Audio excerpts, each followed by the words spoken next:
Hi, this is Cheryl Hazard. On my feed came up a video about, is it a trauma response or part of your personality? The wording might have been out of order for that, but the idea was there.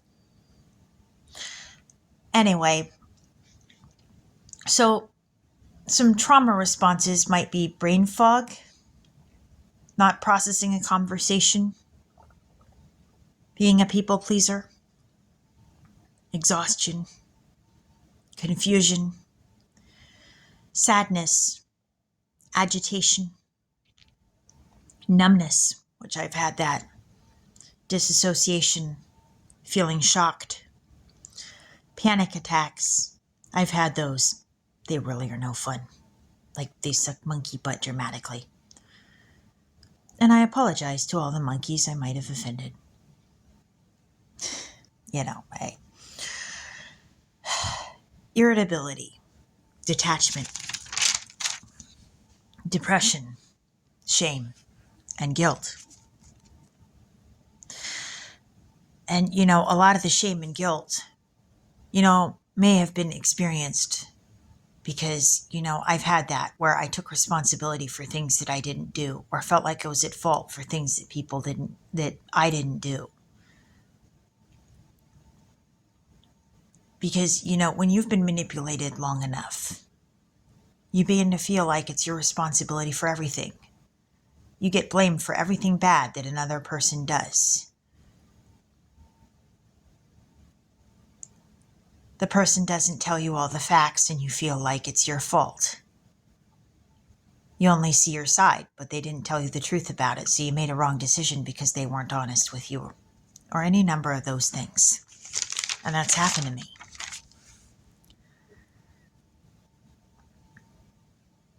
And most of these symptoms, they're not comfortable. Feeling like you're out of it, that you can't process what's being said to you. Feeling exhausted and confused. Feeling agitated, it's not fun. Feeling restless.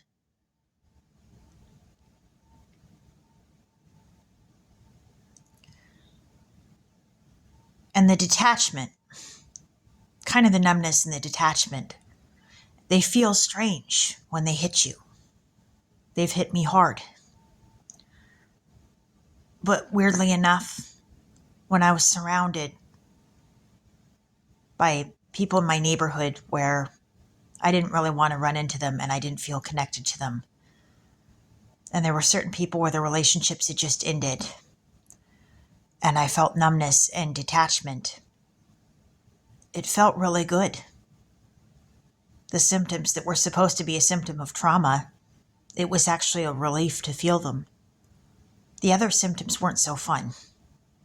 Those symptoms, although they felt strange at first, they started to feel good. It was a relief to feel them.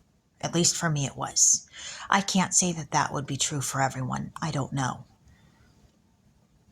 I can't speak for everyone when I talk about the trauma and what it was like to feel those symptoms. But for me to feel that I was not attached to people who weren't good for me, well, that was kind of delightful to feel that way. But the other symptoms of trauma, yeah, they're not so fun. Those are hard to deal with. And those are things that I'm having to deal with.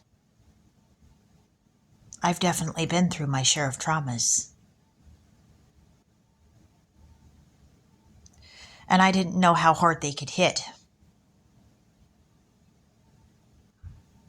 I just kept pushing myself until it became harder and harder to push myself.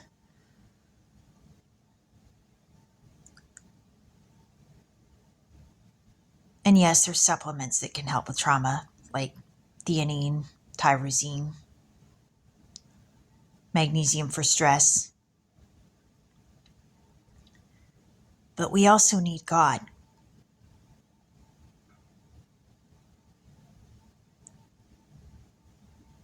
God can help us to know how to heal and can heal us and to provide those things that are needed to heal.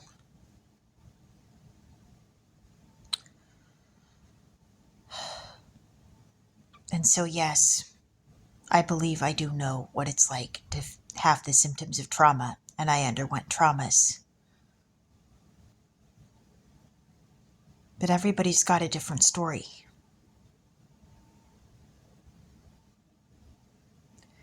And the scary thing is when you're going through that, the panic attack,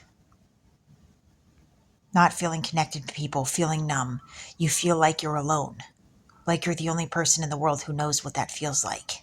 And it feels so strange. And you don't realize that other people can go through that too. That maybe there is somebody out there that knows how you feel. So know this, if you're going through trauma, you aren't alone. It may seem like that on the surface, but you're not alone. This is Cheryl Hazard.